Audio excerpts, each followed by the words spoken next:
Cependant, le baron croit remarquer que vos caractères ne s'accordent pas. Cela est malheureux. Je ne puis refaire le mien.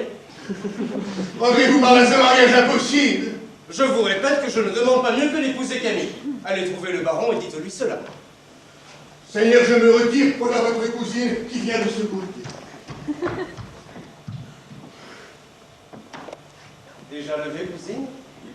J'en suis toujours pour ce que je t'ai dit hier. Tu es jolie comme un cœur. Parlons sérieusement, Père Dican. Votre père veut nous marier. Je ne sais ce que vous en pensez, mais je crois bien faire en vous prévenant que mon parti est pris là-dessus. Tant pis pour moi si je vous déplais. Pas plus qu'un autre. Je ne veux pas me marier, il n'y a rien là dont votre orgueil puisse souffrir. L'orgueil n'est pas mon fait, je n'en estime ni les joies ni les peines. Je suis venue ici pour retirer le bien de ma mère, je retourne demain au couvent. Il y a de la franchise dans ta démarche. Touche-la, Camille, et soyons bons amis. Je n'aime pas les attouchements. Donne-moi ta main, Camille, je t'en prie. Que crains-tu de moi? Tu ne veux pas qu'on nous marie, eh bien ne nous marions pas. Est-ce une raison pour nous haïr? Ne sommes-nous pas le frère et la sœur? Lorsque ta mère a ordonné ce mariage dans son testament, elle a voulu que notre amitié fût éternelle. Voilà tout ce qu'elle a voulu. Pourquoi nous marier? Voilà ta main, voilà la mienne. Pour qu'elle reste ainsi unie jusqu'au dernier soupir, crois-tu qu'il nous faille un prêtre? Nous n'avons besoin que de Dieu. Je suis bien aise que mon refus vous soit indifférent. Il ne me point indifférent, Camille. Ton amour m'eût donné la vie, ton amitié m'en consolera. Ne quitte pas le château de Paris. Hier, tu as refusé de faire un tour de jardin parce que tu voyais en moi un mari dont tu ne voulais pas. Reste ici quelques jours et laisse-moi espérer que notre vie passée n'est pas morte à jamais dans ton cœur. Je suis obligée de partir. Pourquoi? C'est mon secret. En aimes-tu un autre que moi? Non, mais je veux partir. Irrévocablement? Oui, irrévocablement.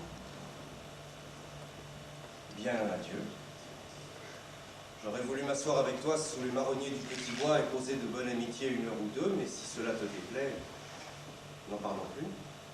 Adieu, mon enfant.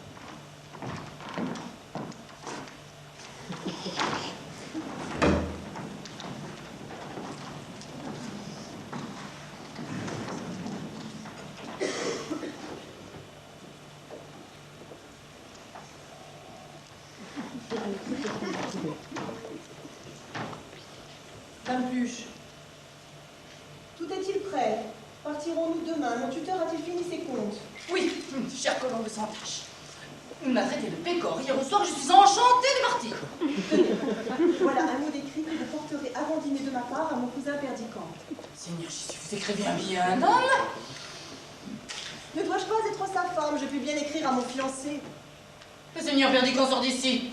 Que pouvez-vous bien lui écrire? Votre fiancé miséricorde. Je suis. Faites ce que je vous dis et disposez tout pour notre départ.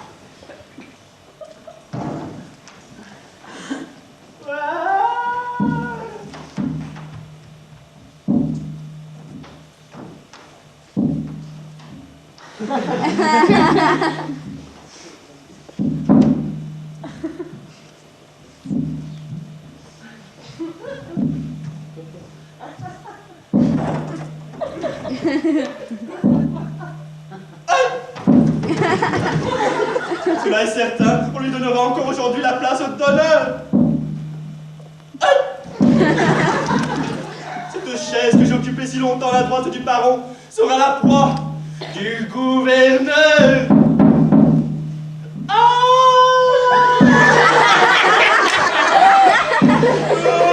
Malheureux que je suis, un alpaté, un ivrogne sans pudeur me relègue au bas bout de la table. Le majordome lui versera le premier verre de malade. Et lorsque les plats arriveront à moi, ils seront à moitié froids, les meilleurs morceaux déjà avalés. Il ne restera plus que des perdreaux, ni choux, ni carottes.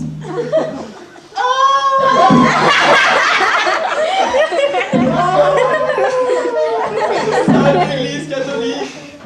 L'église de place hier, cela se concevait. Il venait d'arriver, c'était la première fois depuis nombre d'années qu'il s'asseyait à cette table. Dieu! Comme il dévorait! Non, rien ne me restera que des sauces et des pâtes de poulet. Je ne souffrirai pas cet affront. Je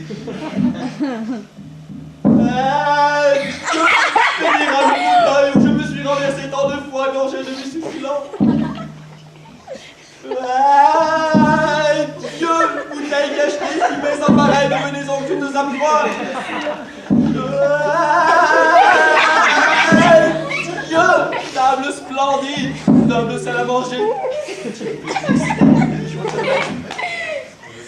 Confondu parmi la foule des convives, mais j'aime mieux, comme César, être le premier au village, second en Europe.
Pas bien faire un tour de promenade. Croyez-vous que cela me fasse du bien, tous ces baisers que vous me donnez? Quel mal y trouves-tu? Je t'embrasserai devant ta mère. N'es-tu pas la sœur de Camille? Ne suis-je pas ton frère comme je suis le sien? Des mots sont des mots et des baisers sont des baisers. Je n'ai guère d'esprit et je m'en aperçois bien aussitôt que je veux dire quelque chose. Les belles dames savent leur affaire, suivant qu'on leur baise la main droite, la main gauche. Leur père les embrasse sur le front, leurs frères sur la joue, et leurs amoureux sur les lèvres. Moi, tout le monde m'embrasse sur les deux joues et cela me chagrine. Que tu es jolie, mon enfant. Il ne faut pas non plus vous fâcher pour cela. Comme vous paraissez triste ce matin. Votre mariage est donc manqué. Les paysans de ton village se souviennent de m'avoir aimé. Les chiens de la basse-cour et les arbres du bois s'en souviennent aussi, mais Camille ne s'en souvient pas. Et toi, Rosette, à quand le mariage? Ne parlons pas de cela, voulez-vous? Parlons plutôt du temps qu'il fait. De ces fleurs que voilà. De vos chevaux, de mes bonnets. De tout ce qui te plaira. De tout ce qui pourra passer sur ton joli sourire. Sans l'effacer. Ce beau sourire céleste que je respecte plus que ma vie.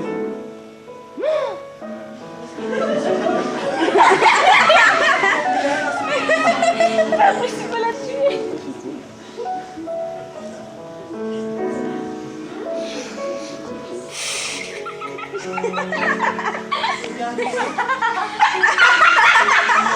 Depuis que je tombe sur la main, et cependant j'y sais plus. Pardonne-moi. Que vous ai-je fait que vous pleuriez?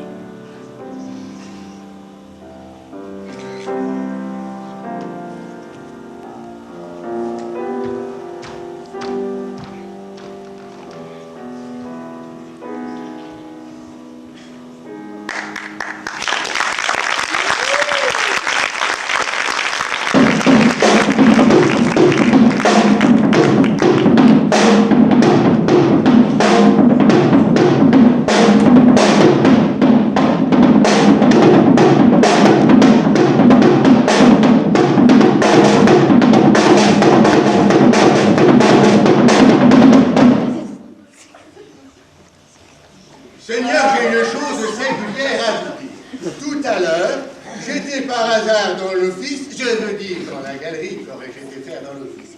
J'étais donc dans la galerie, j'avais trouvé par accident une bouteille, je veux dire une carafe d'eau. Comment aurais-je trouvé une bouteille dans la galerie? J'étais donc dans la galerie, j'avais trouvé une bouteille. J'étais donc en train de boire un coup de vin, je veux dire un verre d'eau. Et je regardais par la fenêtre entre deux vases de fleurs qui me paraissaient d'un goût moderne, bien qu'ils soient imités de l'étrusque. C'est l'insupportable manière de parler que vous avez adoptée, Blasius. Écoutez- Vos discours sont inexplicables. Écoutez-moi, Seigneur, prêtez-moi un moment d'attention. Tandis que je regardais par la fenêtre, ne vous impatientez pas au nom du ciel, il y va de l'honneur de la famille. De la famille. Voilà qui est incompréhensible. De l'honneur de la famille, Blasius.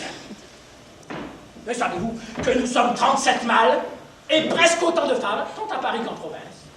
Permettez-moi de continuer. Tandis que je buvais un coup de vin, je veux dire un verre d'eau pour hâter la digestion tardive. Imaginez que j'ai vu passer sous la fenêtre Dame Pluche hors d'haleine. Pourquoi, Ordalène, Blasius, ceci est insolite. Et à côté d'elle, rouge de colère, votre nièce Camille. Et qui était rouge de colère, ma nièce ou Dame Pluche? Votre nièce, Seigneur. Ma nièce, rouge de colère. Cela est inouï. Et comment savez-vous que c'était de colère? Elle pouvait être rouge pour 1000 raisons. Elle avait sans doute poursuivi quelques papillons dans mon parterre. Je ne puis rien affirmer là-dessus. Ah. Cela se peut, mais elle s'écriait avec force. Allez-y, enlevez-le, et elle frappait avec son éventail sur la goutte d'un pluche qui faisait des soubresauts dans la luzerne à chaque extraction. Sur la luzerne. Et que répondait la gouvernante aux extravagances de ma nièce, car cette conduite mérite d'être qualifiée ainsi. La gouvernante répondait: je ne veux pas y aller, je ne l'ai pas trouvé, il fait la cour aux filles du diable, gardeuse d'un. Je suis trop vieille pour commencer à porter les messages d'amour, grâce à Dieu, j'ai cru un peu jusqu'ici. Et tout en parlant, elle froissait entre ses mains un petit papier plié en 4. Je ne comprends rien. Et quelle raison pouvait avoir la gouvernante pour froisser un papier plié en 4 en faisant des soubresauts dans une luzerne? Non, je ne puis ajouter point de pareille monstruosité. Ne comprenez-vous pas clairement, Seigneur, ce que c'est la justice? Non, en vérité, non, mon ami, je n'y comprends absolument rien. Tout ceci paraît une conduite désordonnée, il est vrai, mais sans motif, comme sans excuse. Cela veut dire que votre nièce a une correspondance secrète. Ah! Que dites-vous? Songez-vous de qui vous parlez, monsieur l'abbé? Pesez vos paroles! Je les pèserai dans la balance ceste qui doit peser mon âme. Au jugement dernier, que je n'y trouverai pas un mot qui sente la fausse monnaie. Votre nièce a une correspondance secrète. Mais songez donc, mon ami, que cela est impossible. Pourquoi aurait-elle chargé sa gouvernante d'une lettre? Pourquoi aurait-elle crié « Trouvez-le » tandis que l'autre boutait et rechignait? À qui est adressée cette lettre? Voilà précisément le hic, monseigneur. J'accepte le pouce. À qui était adressée cette lettre? À un homme qui fait la cour à une gardeuse de dindons. Or, un homme qui recherche en public une gardeuse de dindons peut être soupçonné violemment d'être né pour les garder lui-même. Cependant, il est impossible que votre nièce, avec l'éducation qu'elle a reçue, soit éprise à tel homme. Voilà ce que je dis et ce qui fait que je n'y comprends rien. Non plus que vous, révérence Paris. Oh, au ciel! Ma nièce m'a déclaré ce matin même qu'elle refusait son cousin Perdicant. Aimerait-elle un gardeur de dindon? Passons dans mon cabinet. J'ai éprouvé depuis hier des choses si violentes que je ne puis rassembler mes idées.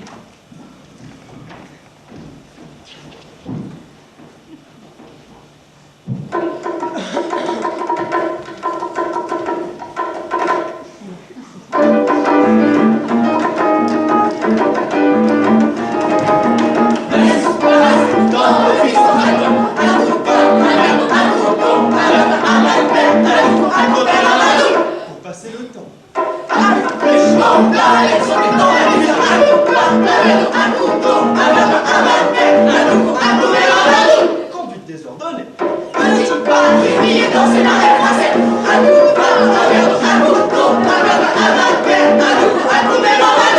Un gardeur de dindon. Un gardeur de dindon.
Trouvez-vous à midi à la petite fontaine. Que veut dire cela? Tant de froideur, un refus si positif, si cruel, et un rendez-vous par-dessus tout. Si c'est pour me parler d'affaires, pourquoi choisir un pareil endroit? Est-ce une coquetterie? Ce matin, en me promenant avec Rosette, j'ai entendu remuer dans les broussailles. Il m'a semblé que c'était un pas de biche. Y a-t-il ici quelque intrigue?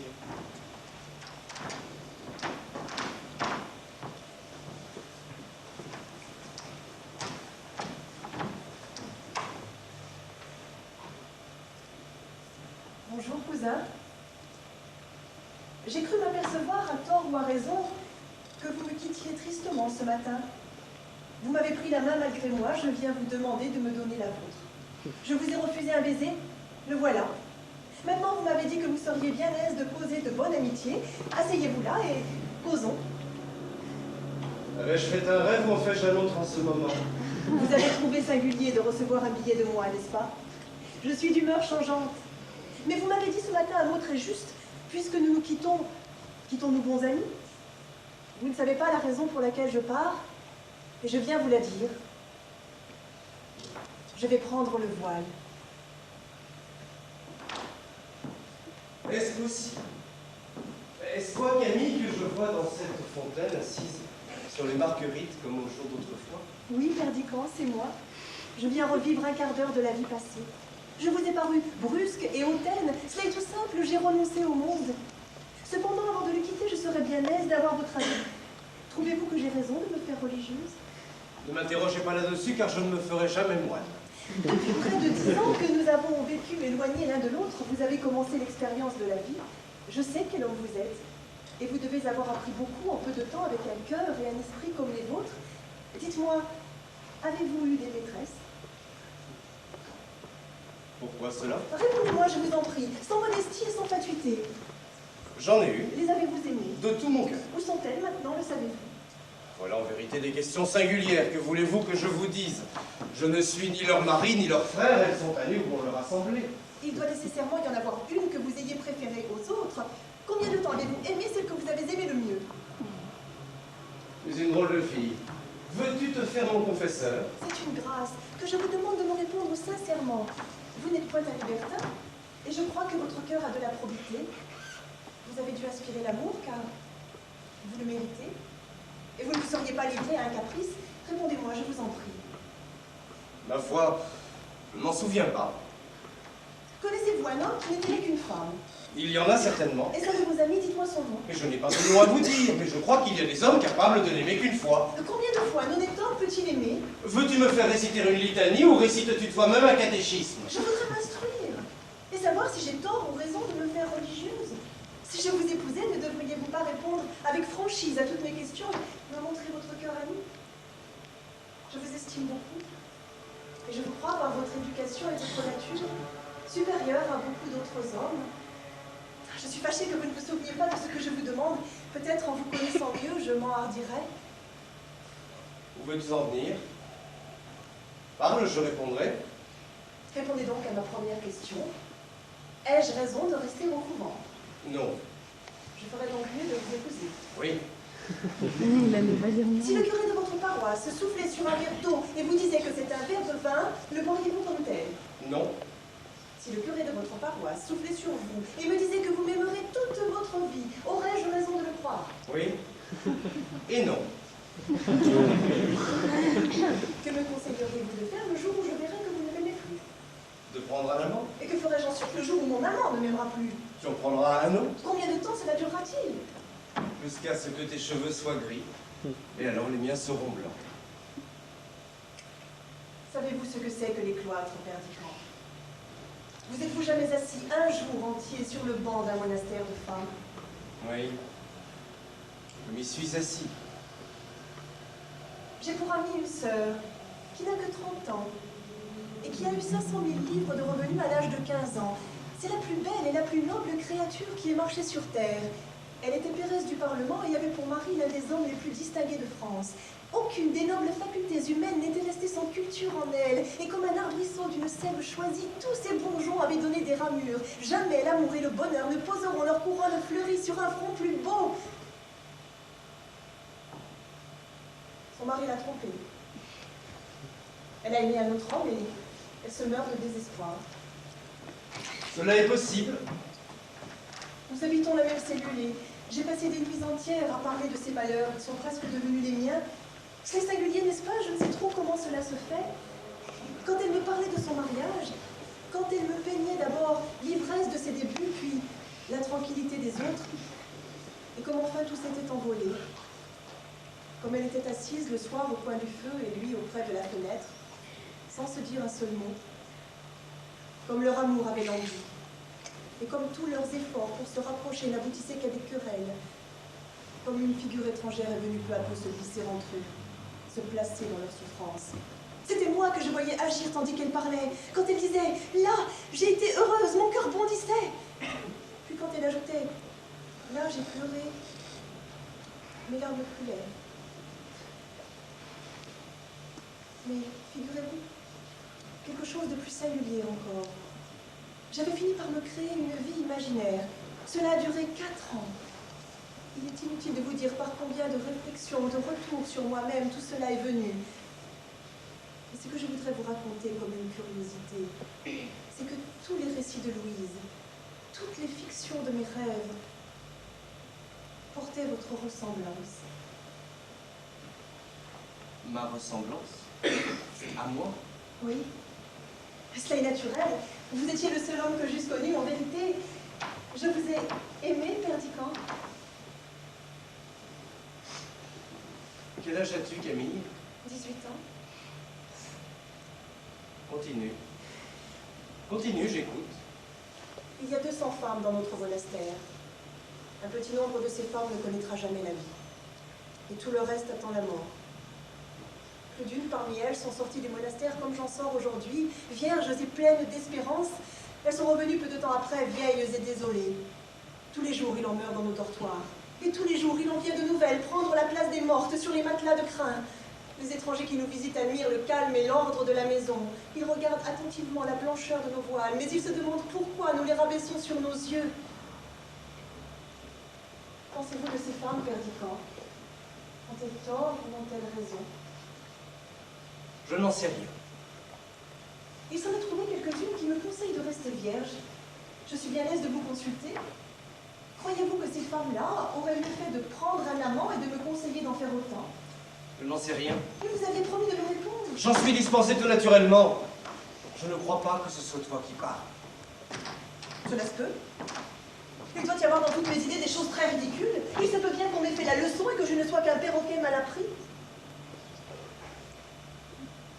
Il y a dans la galerie un petit tableau qui représente un moine courbé sur un missel.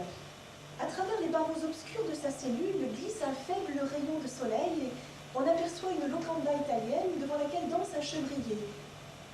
Lequel de ces deux hommes estimez-vous davantage? Ni l'un ni l'autre et tous les deux. Ce sont deux hommes de chair et d'os. Il y en a un qui lit et un autre qui danse. Je n'y vois pas autre chose. Tu as raison de te faire religieuse. Vous me disiez non tout à l'heure. Et je dis non, cela est possible. Ainsi, vous me le conseillez. Ainsi, tu ne crois à rien. Lève la tête, Perdicant. Quel est l'homme qui ne croit à rien? En voilà un.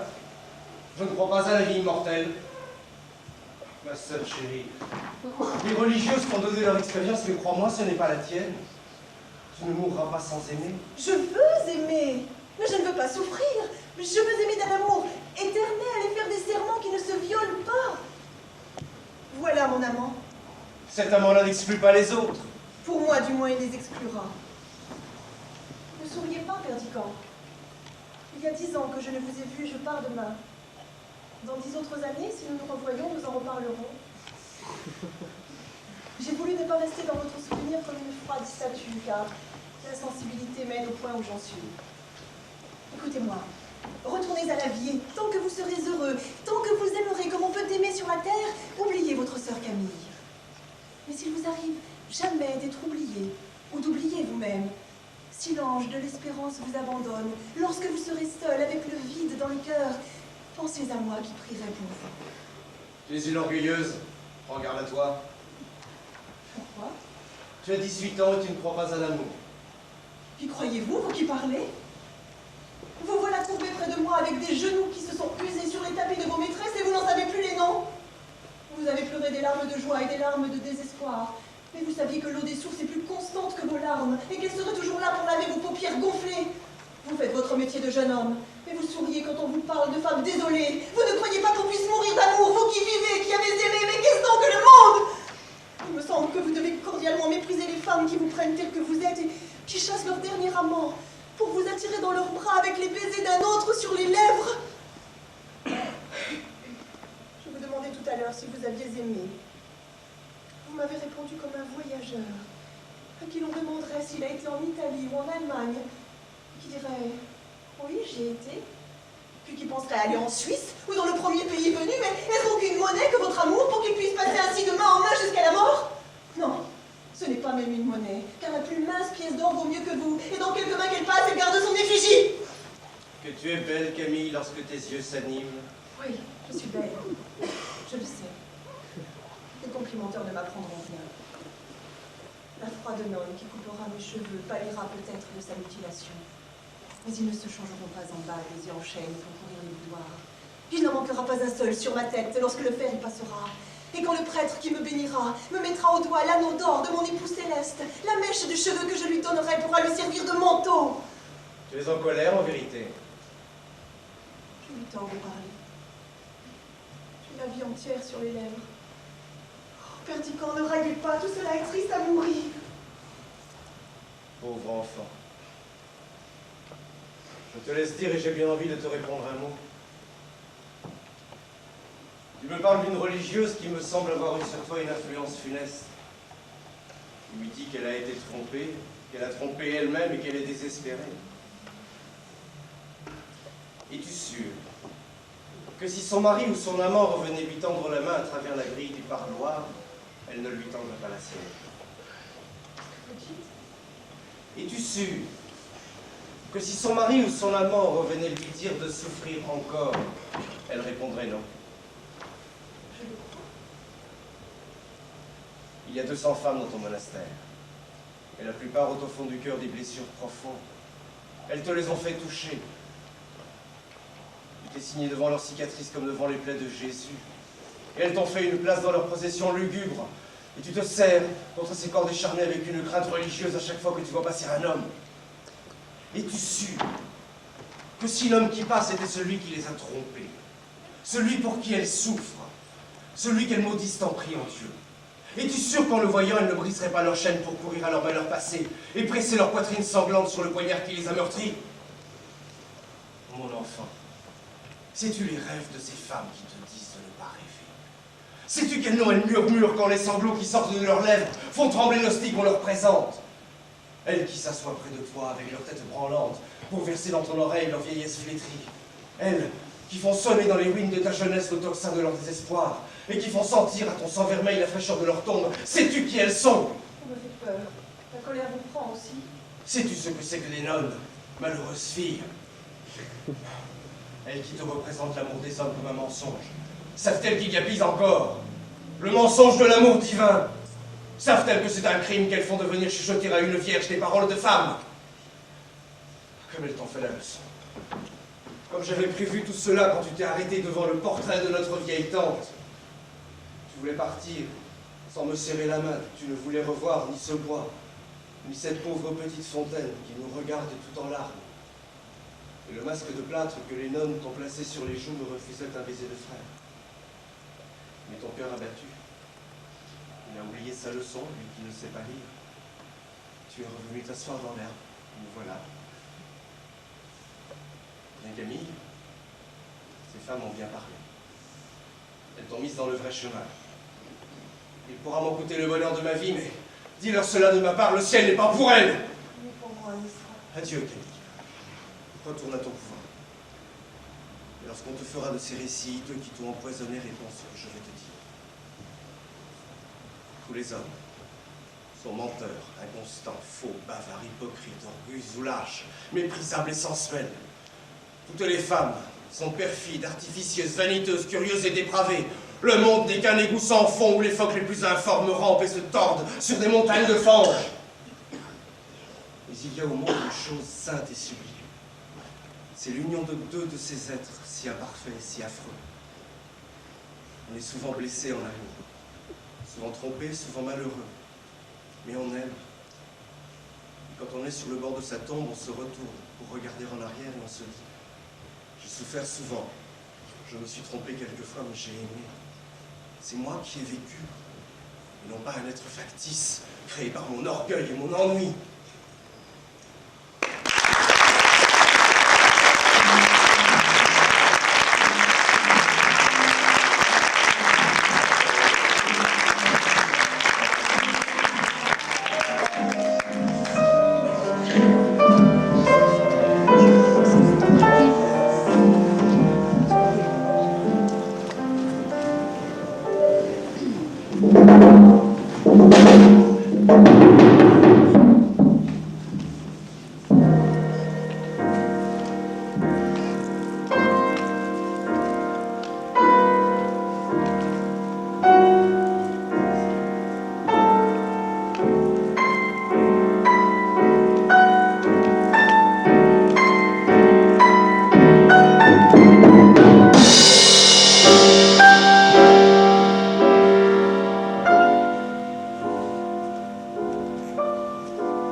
Indépendamment de votre ivrognerie. Vous êtes un bélitre, maître Blasius. Mes valets vous voient entrer furtivement dans l'office. Et quand vous êtes convaincu d'avoir volé mes bouteilles de la manière la plus pitoyable, vous croyez vous justifier en accusant ma nièce d'une correspondance secrète. Mais monseigneur, veuillez vous rappeler... Sortez, monsieur l'abbé! Et ne reparaissez jamais devant moi! Il est déraisonnable d'agir comme vous le faites. Et ma gravité m'oblige à ne vous pardonner ma vie.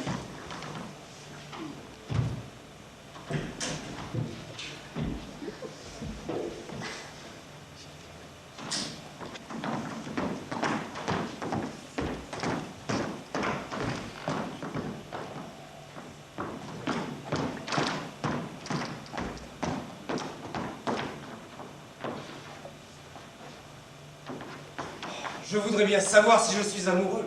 D'un côté, cette manière d'interroger tant soit peu cavalière pour une fille de 18 ans. De l'autre, toutes les idées que ces donnes lui ont fourrées dans la tête auront du mal à se corriger. De plus, elle doit partir aujourd'hui. Diable, je l'aime, cela est sûr. Après tout, qui sait, peut-être elle répétait une leçon. De plus, il est clair qu'elle ne se soucie pas de moi. D'une autre part, elle a beau être jolie, il n'empêche qu'elle n'ait des manières beaucoup trop décidées et un ton trop brusque. Je n'ai qu'à n'y plus penser. Je ne l'aime pas, cela est certain. Cependant, il est vrai qu'elle est jolie. Mais pourquoi donc cette conversation d'hier ne veut-elle pas me sortir de la tête en vérité? J'ai passé la nuit à radoter. Où vais-je? Ah, au village.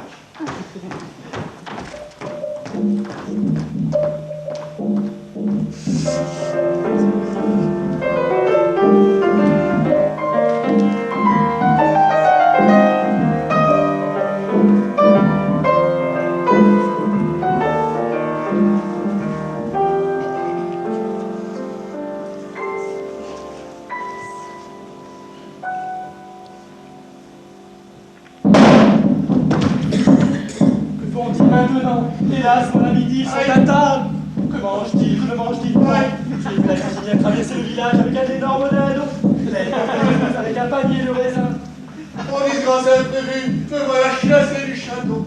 Par conséquent de la salle à manger, je ne boirai plus le vin de l'eau.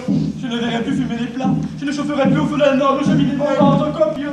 Pourquoi une fatale curiosité m'a-t-elle poussé à écouter le dialogue de la plus jeune sagesse? Pourquoi ai-je rapporté au baron tout ce que je savais? Pourquoi un vain orgueil m'a-t-il éloigné de ce dîner honorable et si bien accueilli que m'importe d'être à droite ou à gauche? Et là, j'étais grillé, il faut en convenir, lorsque j'ai fait cette folie. Hélas, le vin m'avait monté la tête quand j'ai commis cette imprudence. Il me semble que voilà le curé. C'est le gouverneur en personne. Oh, monsieur le curé, que faites-vous là? Moi? Je vais dîner. Ne venez-vous pas? Pas aujourd'hui. Hélas, maître Briden intercédé pour moi. Le baron m'a chassé. J'ai accusé faussement mademoiselle Camille d'avoir une correspondance secrète. Et cependant, dites-moi, que j'ai vu ou que j'ai cru voir, dans le plus dans la lumière, je suis perdu, monsieur le curé. Apprenez-vous là? Hélas, la vérité, je suis en disgrâce complète pour avoir volé une bouteille. Que parlez-vous, messire, de bouteilles volées à propos d'une luzerne et d'une correspondance? Je vous supplie de plaider ma cause, je suis honnête, Seigneur Briden. Oh, dites-nous, Seigneur Briden, je suis votre serviteur. Oh, fortune, est-ce un rêve? Je serai donc assis sur toi aux chaises bienheureuses. Je vous serai reconnaissant d'écouter mon histoire et de vouloir bien m'excuser. Ah, Seigneur, cher curé. Oh. Cela m'est impossible, monsieur. La midi sonné, je m'en vais dîner. On se plaint de vous, c'est votre affaire. Je n'intercède point pour un ivrogne. Vite, volons à la grille et toi, mon vent. Dis-toi.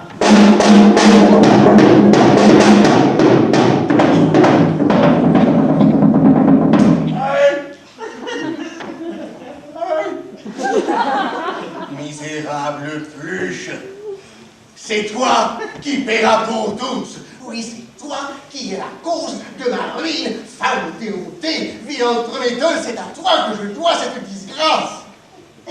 Oh, cette université de Paris, on me traite d'ivrogne.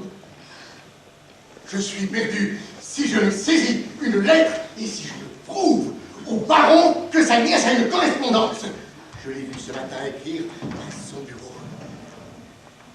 Patience. Voici du nouveau. Pluche.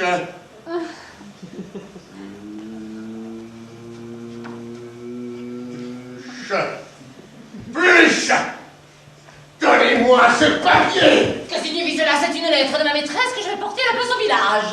Donnez-la-moi, vous êtes morte. Morte? Moi? Jésus, Marie Vierge et martyre. Oui, morte, Pluche. Donnez-moi ce papier.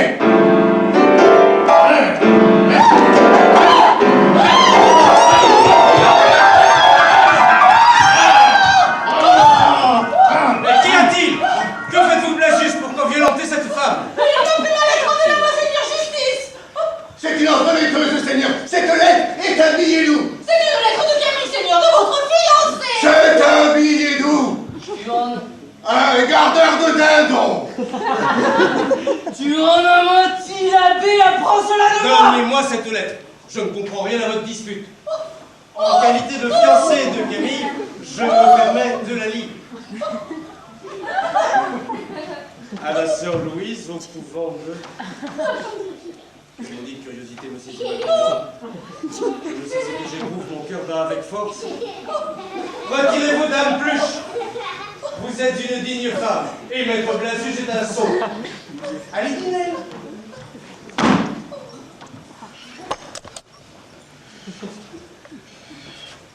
Je me charge de remettre cette lettre à la poste.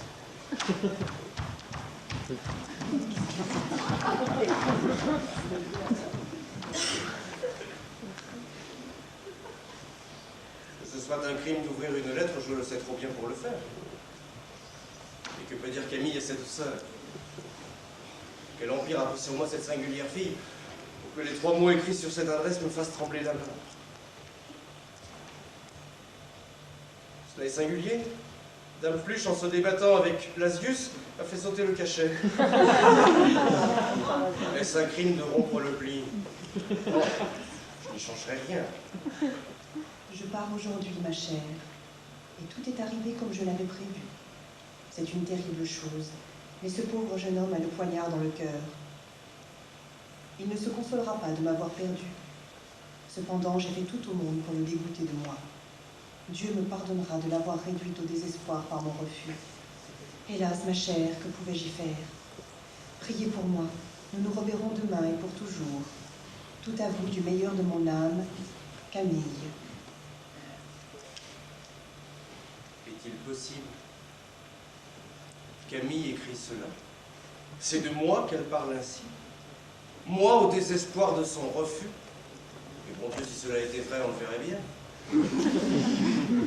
Quelle honte peut-il y avoir à aimer? Elle a tout fait, dit-elle, au monde pour me dégoûter, et j'ai le poignard dans le cœur. Quel intérêt peut-elle avoir à inventer un roman pareil? Cette idée que j'avais cette nuit est-elle donc vraie? Oh, femme! Cette pauvre Camille a peut-être une grande piété. C'est de bon cœur qu'elle se donne à Dieu, mais elle a décrété et résolu qu'elle me laisserait au désespoir. Cela était convenu entre les bonnes amies avant de quitter le couvent. On a décidé que Camille allait revoir son cousin, qu'on ne lui voudrait faire épouser, qu'elle refuserait, que le cousin serait désolé. Cela est si intéressant, le sacrifice du bonheur d'un cousin. Non, Camille, je ne t'aime pas. Je ne suis pas au désespoir, je n'ai pas le poignard dans le cœur. J'en ai une autre et tu le sauras avant de partir d'ici. Voilà, bravo. Allez au château et dites à la cuisine qu'on envoie un valet porter à mademoiselle Camille le billet que voici. Oui, monseigneur. Et maintenant, allons. Ah, je suis au désespoir. Rosette! Oh là, Rosette! Oh, c'est vous, monseigneur! Entrez, ma mérière. Mets ton plus beau bonnet, Rosette, et viens avec moi. Donc? Je te le dirai, demande la permission à ta mère et dépêche-toi. Oh oui, monseigneur!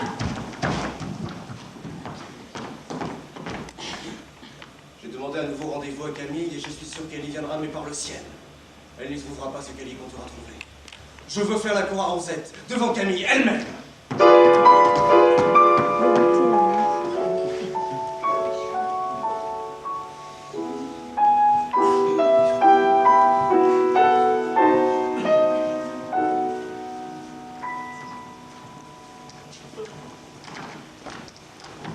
Mademoiselle, je vais au château porter une lettre pour vous. Faut-il que je vous la donne ou que je la remette à la cuisine? Comme me l'a dit souvent Perdican. Donne-la moi. Si vous aimez mieux que je la porte au château, ce n'est pas la peine de m'attarder. Je te dis de me la donner. Je verrai. Tiens, voilà pour ta peine. Au grand merci. Je m'en vais, n'est-ce pas? Si tu veux. Je m'en vais.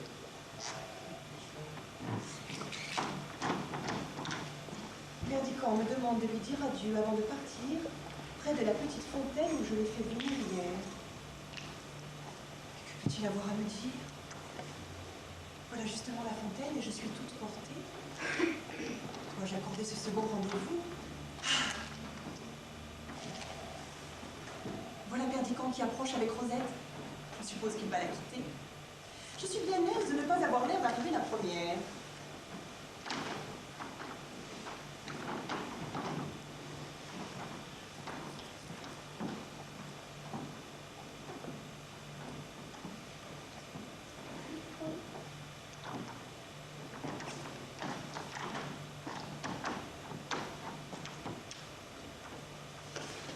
Que veut dire cela?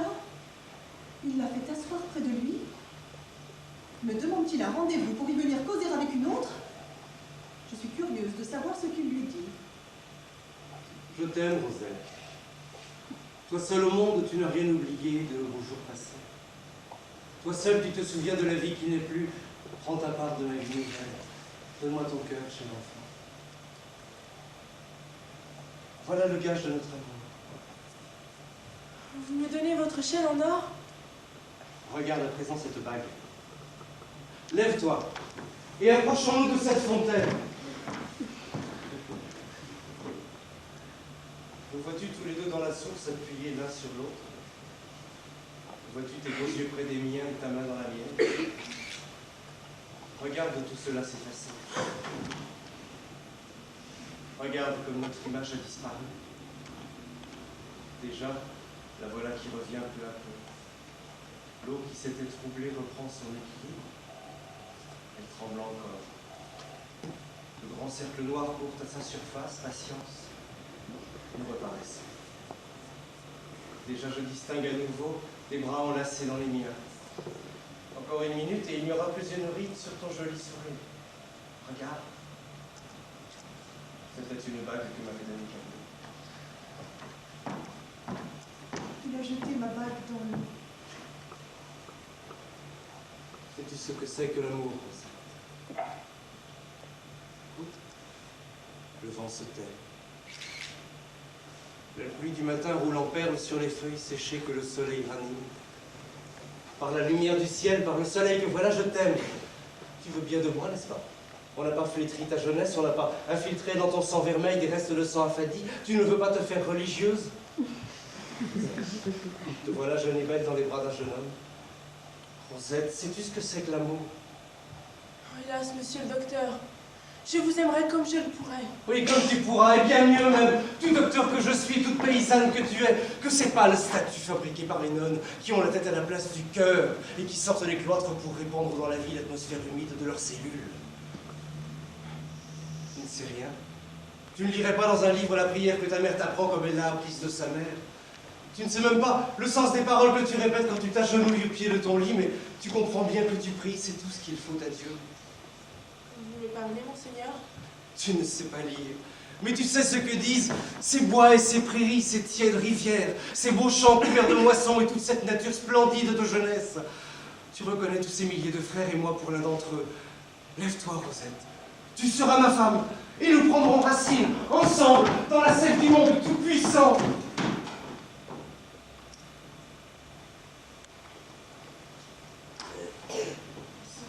Assurément quelque chose d'étrange au château. Hélas, la pauvre fille ne sait pas les dangers. Camille a refusé d'épouser Perdita. Hélas, la pauvre fille ne On sait va pas retourner aujourd'hui au couvent dont elle est venue. d'un jeune et galant seigneur. Il se passe assurément quelque chose d'étrange au Elle château. doit retourner au château des campements. Camille a refusé d'épouser Perdican. Hélas, la pauvre fille. Mais je crois que le danger s'est consolé avec Rosette. Il se passe assurément quelque chose. Vite! Vite! Procès nominal! Passerez-vous comme un songe léger, ô vénérable dame? Allez-vous si promptement enfourcher de recherche cette pauvre bête qui est si triste de vous porter? Dieu merci, cher canard, je ne mourrai pas ici.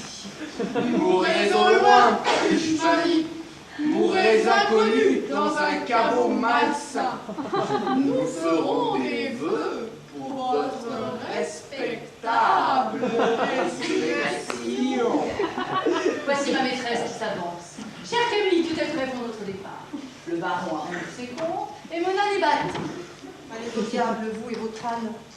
Je ne partirai pas aujourd'hui. Que veut dire ceci?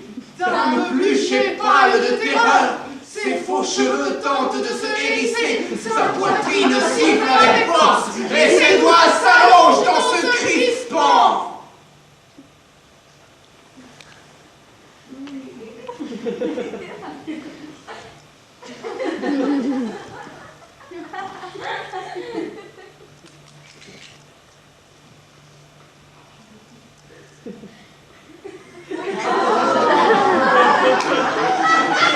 Seigneur Jésus, Camille a juré.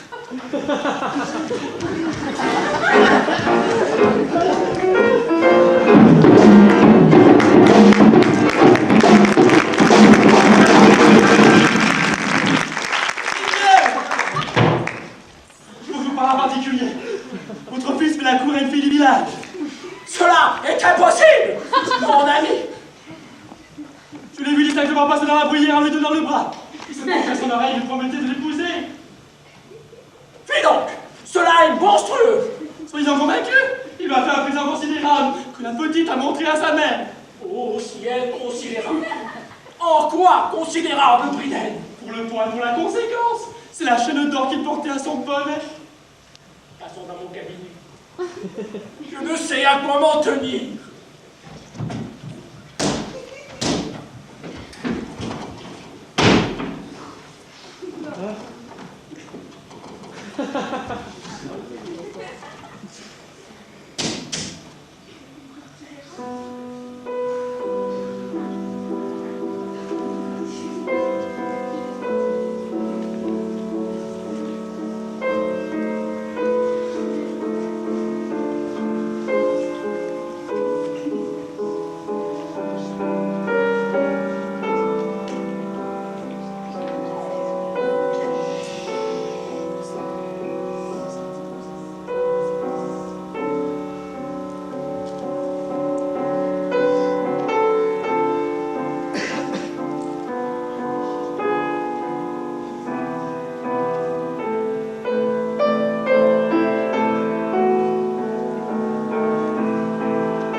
Il a pris ma lettre, dites-vous? Oui, cher enfant. Il s'est chargé de la mettre lui-même à la poste. Allez au salon, Dame Pluche, et faites-moi le plaisir de dire à Perdican que je l'attends ici. Il a lu ma lettre, cela est certain. Sa scène du bois est une vengeance, comme son amour pour Rosette. Il a voulu me faire croire qu'il en aime une autre, et jouer l'indifférent malgré son dépit. Est-ce qu'il m'aimerait par hasard? Es-tu là, Rosette? Oui, puis-je entrer? Écoute-moi, mon enfant.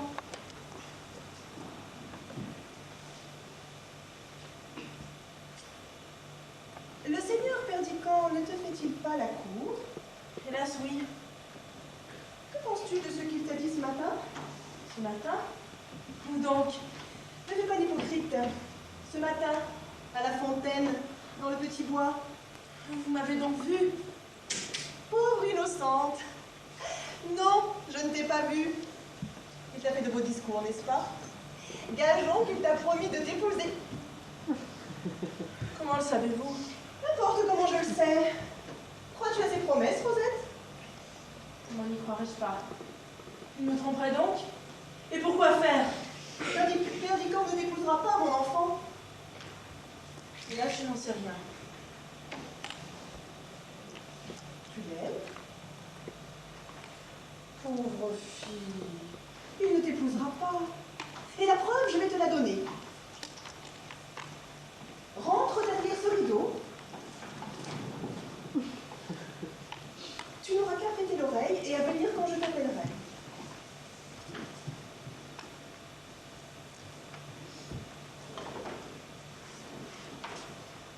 Moi qui croyais faire un acte de vengeance, ferais-je un acte d'humanité? La pauvre fille a le cœur pris.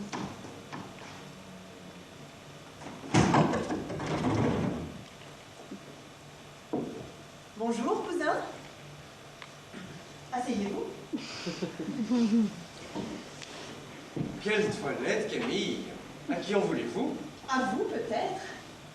Oh, je suis fâchée de n'avoir pu me rendre au rendez-vous que vous m'avez demandé. Vous aviez quelque chose à me dire? Voilà, en vérité, un petit mensonge assez gros pour un agneau sans tache. Je l'ai vu derrière un arbre écouter la conversation. Je n'ai rien à vous dire qu'un adieu, Camille. Je croyais que vous partiez, cependant votre cheval est à l'écurie et vous n'avez pas l'air d'être en robe de voyage. J'aime la discussion. Je ne suis pas bien sûre de n'avoir pas eu envie de me quereller encore avec vous. À quoi bon se quereller quand le raccommodement est impossible? Le plaisir des disputes, c'est de faire la paix. Êtes-vous convaincu que je ne veuille pas la faire? Oh, ne raillez pas, Camille. Je ne suis pas de force, ça vous répond. Je voudrais qu'on me fît la cour. Je ne sais si c'est que j'ai une robe neuve, mais j'ai envie de m'amuser. Vous m'avez proposé d'aller au village, allons-y, je veux bien. Mettons-nous en bateau, j'ai envie d'aller dîner sur l'herbe ou de faire une promenade dans la forêt. C'est singulier. Vous n'avez plus au doigt la bague que je vous ai donnée. Oui, je l'ai perdue. C'est donc pour cela que je l'ai trouvée. Tenez, Perdicant, la voilà. Vous l'avez-vous trouvée? Vous regardez si mes mains sont mouillées, n'est-ce pas? En vérité, j'ai gâté ma robe de couvent pour retirer ce petit hochet d'enfant de la fontaine. Voilà pourquoi j'en ai mis une autre et je vous dis, cela m'a changé. Tenez, Perdicant, mettez donc cela à votre doigt. C'est possible. Tu as retiré cette bague de l'eau au risque de te précipiter. C'est un songe. C'est toi qui me la mets au doigt. Pourquoi me le rends-tu, ce triste gage d'un bonheur qui n'est plus? Parle, coquette et imprudente fille. Pourquoi pars-tu? Pourquoi restes-tu? Pourquoi d'une heure à l'autre changes-tu d'apparence et de couleur comme la pierre de cette bague à chaque rayon du soleil? Connaissez-vous le cœur des femmes, Perdicant? Êtes-vous sûr de leur inconstance? Et savez-vous si elles changent réellement de pensée en changeant quelquefois de langage? Il y en a qui disent que non. Sans doute il nous faut souvent jouer un rôle, souvent mentir. Vous voyez que je suis franche. Mais êtes-vous sûr que tout mente dans une femme lorsque sa langue ment? Avez-vous bien réfléchi à la nature de cet être faible et violent, à la rigueur avec laquelle on le juge, aux principes qu'on lui impose?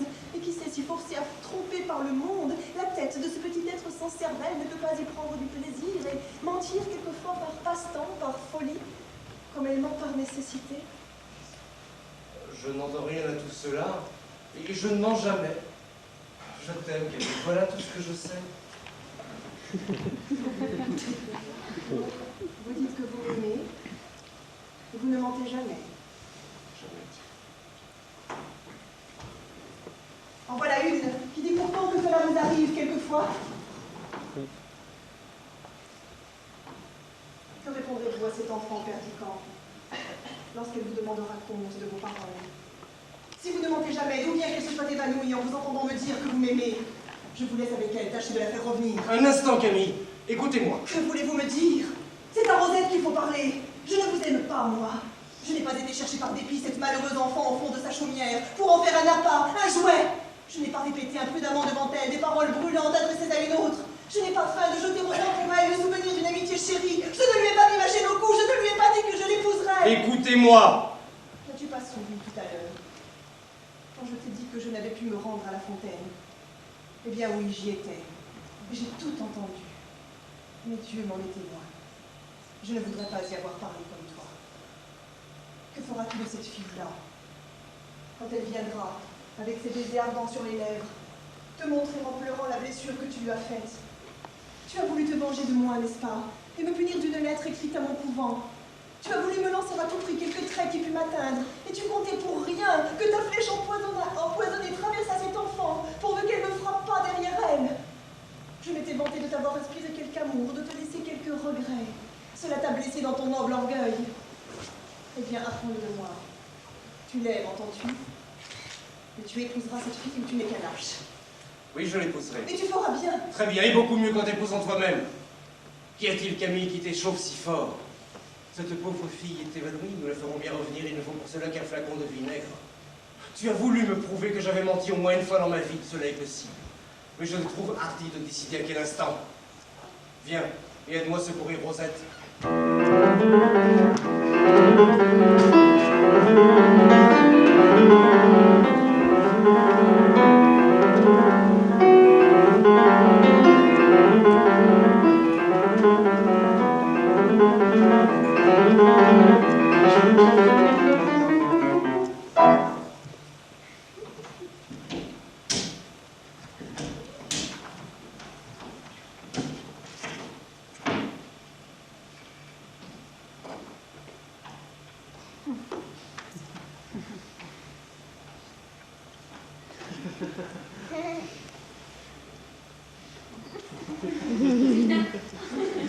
Si cela se fait, je deviendrai fou. Employez votre autorité. Je deviendrai fou. Et je refuserai mon consentement, voilà qui est certain. Vous devriez le faire appeler et lui faire entendre raison. Cela me jettera dans le désespoir pour tout le carnaval. Et je ne paraîtrai pas une fois à la cour. Ce mariage est disproportionné. Jamais on n'a entendu parler d'épouser la sœur de lait de sa cousine. Cela passe toute espèce de borne. Vous devriez lui parler et lui dire nettement que ce mariage vous déplaît. C'est une folie. Croyez-moi, il ne résistera pas. Je serai vêtue de noir cet hiver. Tenez-le pour assuré. Mais parlez-lui au nom du ciel. C'est un coup de tête qu'il a fait. Peut-être n'est-il déjà plus temps. S'il en a parlé, il le fera. Je vais m'enfermer pour m'abandonner à ma douleur. Dites-lui, s'il me demande si je suis enfermé, que je m'abandonne à ma douleur de le voir épouser une fille sans nom. Ne trouverai-je pas ici un homme de cœur? En vérité, quand on en cherche, on est effrayé de sa solitude. Eh bien, cousin? À quand le mariage? Le plus tôt possible. J'ai déjà parlé au notaire, au curé et à tous les paysans. Vous comptez donc réellement que vous épouserez Rosette? Assurément. Qu'en dira votre père? Ce qu'il vaudra. Il me plaît d'épouser cette fille. C'est une idée que je vous dois et je m'y tiens. Faut-il vous répéter les lieux communs les plus rebattus sur sa naissance, sur la mienne? Qu'elle ait de l'esprit ou qu'elle n'en ait pas, j'aurais pu trouver pire. On criera et on raillera. Je m'en lave les mains. Il n'y a pas là de quoi rire. Vous faites très bien de l'épouser. Mais je suis fâchée pour vous d'une chose, c'est qu'on dira que vous l'avez fait par dépit. Vous êtes fâché de cela? Oh mon Dieu, non. Si, j'en suis vraiment fâchée pour vous. Cela fait du tort à un jeune homme de ne pouvoir résister à un moment de dépit. Eh bien, soyez-en donc fâchés, quant à moi, cela m'est bien égal. Mais vous n'y pensez pas, c'est une fille de rien. Elle sera donc de quelque chose lorsqu'elle sera ma femme. Elle vous ennuiera avant que le notaire ait mis son habit neuf et ses souliers pour venir ici. Le cœur vous lèvera au repas de noces, et le soir de la fête, vous lui ferez couper les mains et les pieds comme dans les contes arabes, parce qu'elle sentira le ragoût. Vous verrez bien que non, vous ne me connaissez pas. Votre fille est douce, belle, fraîche, sensible, bonne et belle. Eh bien, je suis capable de me contenter de cela. Oui, en vérité. Jusqu'à ne pas me soucier de savoir si elle parle latin. Il est à regretter qu'on ait dépensé tant d'argent pour vous l'apprendre. C'est 3000 écus de perdus. En effet, on aurait mieux fait de les donner aux pauvres. Pour cela, vous vous en chargerez. Du moins pour les pauvres d'esprit. Et en échange, ils me donneront le royaume des cieux, car il est à eux. Combien de temps durera cette plaisanterie? Quelle plaisanterie! Votre mariage avec Rosette? Bien peu de temps. En vérité, Dieu n'a pas fait de l'homme une œuvre de durée. 30 ou 40 ans, tout au plus. Je suis curieuse de danser à vos noces. Écoutez-moi, Camille, voilà un ton de persiflage qui est hors. Il me plaît trop pour que je le quitte. Eh bien, je vous quitte donc vous-même, car j'en ai tout à l'heure assez. Allez-vous chez votre épousée? Oui, j'y vais de ce pas. Donnez-moi donc le bras, j'y vais aussi. Te voilà, mon enfant. Viens, je veux te présenter à mon père. Monseigneur, je viens vous demander une grâce. Tous les gens du village à qui j'ai parlé ce matin m'ont dit que vous aimiez votre cousine et que vous ne m'aviez fait la cour que pour vous divertir tous deux. On se moque de moi quand je passe et je ne pourrai plus trouver de mari dans le pays après avoir servi de risée à tout le monde. Laissez-moi de vous rendre le collier que vous m'avez donné et de retourner vivre en paix chez ma mère. Tu es une bonne fille, Rosette. Garde ce collier. C'est moi qui te le donne. Perdicant prendra le mien à la place. Quand t'es un mari, n'en sois pas embarrassé. Je me charge de t'en trouver un. Ce ne sera pas difficile, en effet. Viens que je te mène à mon père. Pourquoi? Cela est inutile. Vous avez raison, en effet, mon père nous recevrait mal. Il faut laisser passer les premiers instants de surprise qu'il a éprouvés. Viens, nous retournerons au village. Je trouve plaisant que l'on dise que je ne t'aime pas lorsque je t'épouse. Par Dieu, nous les ferons bien taire. Que passe-t-il donc en moi? Il m'emmène d'un air bien tranquille. C'est singulier, on dirait que la tête me tourne. Est-ce qu'il m'épouserait tout de bon? Oh là! D'un plus! D'un plus! N'était donc personne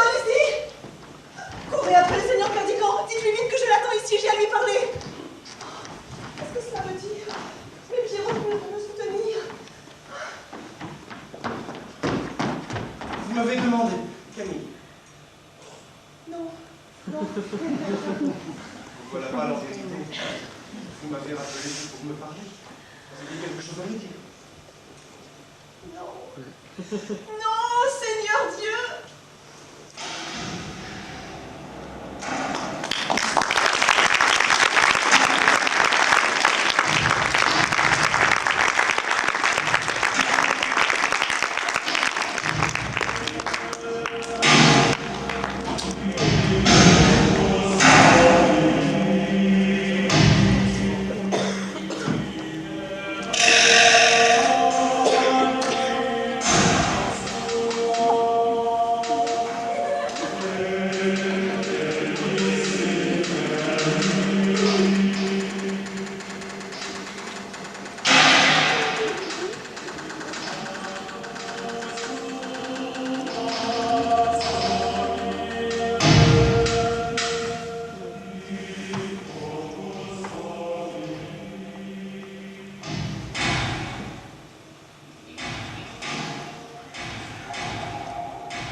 M'avez-vous abandonné, oh mon Dieu? Vous le savez, lorsque je suis venue, j'avais juré de vous être fidèle. Quand j'ai refusé de devenir l'épouse d'un autre que vous, j'ai cru parler sincèrement devant vous et ma conscience. Vous le savez, mon père, ne voulez-vous donc plus de moi? Pourquoi suis-je si faible? Pourquoi faites-vous mentir la vérité elle-même? Oh, malheureuse, je ne puis plus prier. Orgueil. Le plus fatal des conseillers humains. Qu'es-tu venu faire entre cette fille et moi? La voilà pâle et effrayée qui presse sur les dalles insensibles son cœur et son visage.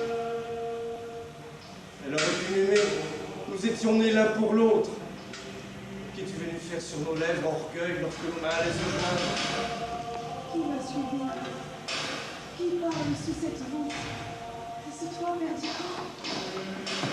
Insensés que nous sommes. Nous nous aimons. Quel songe avons-nous fait, Camille? Lequel de nous a voulu tromper l'autre? Le bonheur est une perle si rare. Tu nous l'avais donné, pécheur céleste. Pour nous, tu l'avais retiré des profondeurs de l'abîme, cet inestimable joyau. Et nous, des enfants gâtés que nous sommes, nous en avons fait un jouet. Il a bien fallu que la vanité, le bavardage et la colère vinssent se jeter leurs rochers infâmes sur cette route céleste. Il a bien fallu que nous nous fissions du mal, car nous sommes des hommes insensés. Nous aimons. Nous nous aimons. Laisse-moi le sentir sur ton cœur. Ce Dieu qui nous regarde ne s'en offensera pas. Il veut bien que je t'aime. Il y a 15 ans qu'il le sait. Tu as quelque chose à moi. C'est la voix de ma sœur de lait. Comment es-tu ici? Je l'avais laissé dans l'escalier lorsque tu m'as fait rappeler. Pour qu'elle m'ait suivi sans que je m'en sois aperçu. C'est là qu'on m'a crié. Je me sens ce que je trouve. Il me semble que mes mains sont couvertes de sang. Le pauvre enfant nous a sans doute épiés. Il s'est encore évanoui. Viens pour ton secours. Hélas, tout cela est cruel. En vérité, je n'entrerai pas. Vas-y, Camille, et tâche de la ramener. Je sens un froid mortel qui me paralyse. Je vous en supplie, mon Dieu. Ne faites pas de moi un meurtrier. Vous voyez ce qui se passe. Nous sommes deux enfants innocents, nous avons joué avec la vie et la mort, mais notre cœur est pur. Ne tuez pas Rosette, Dieu juste. Je lui trouverai un mari. Je réparerai ma faute. Elle est jeune, elle sera riche, elle sera heureuse. Ne faites pas cela, mon Dieu. Vous pouvez bénir encore 4 de vos enfants. Eh bien, Camille, qu'y a-t-il?